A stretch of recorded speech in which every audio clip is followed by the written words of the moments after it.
మామ డే 5 అయితే మళ్ళీ సేమ్ డే 4 లాగానే కంప్లీట్ బుక్ అయింది మామ. అంటే వెరీ వెరీ బిగ్ డిజాస్టర్.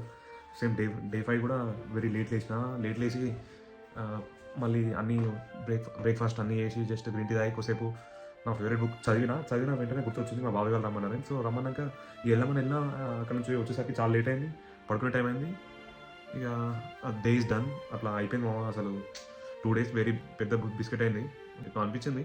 అంతకుముందు ఎట్లా అంటే ఇప్పుడు పెట్టుకున్నట్టే టార్గెట్ ఏం లేకుండా జస్ట్ కరెక్ట్ ఫ్లోలో పోవాలని చెప్పేసి ఒక ప్లాన్ చేసుకొని ఒక 4 days 5 days ఇట్నే అన్నీ కరెక్ట్ ఫాలో అయ్యి 5th day 6th day చేయకపోయేసరికి తర్వాత ఒక రోజు మిస్ అయిందంటే తర్వాత రోజు నుంచి నెక్స్ట్ ఫాలోనే కాకపోతున్నావు. బట్ ఇప్పుడు ఏంటంటే అట్లా రిపీట్ కాకుండా ఈ 2 days ఒకటి మిస్ అయిందా, so okay it's okay. So I should try to come back from day 6. Let's do it. చలో. Good morning guys. ఇప్పుడే లేచిన, బెడ్ నుంచి లేవాలనిపిస్తలేదు కానీ లేవాలి.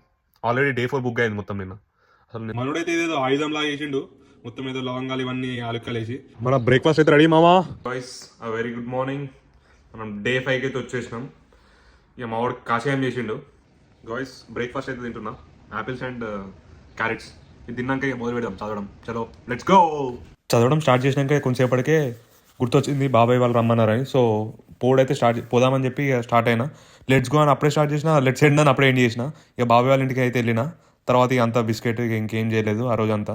ఇక బాబాయ్ వాళ్ళ ఇంటికి కొంచెం మా చెల్లెతో అయితే ఆడుండే.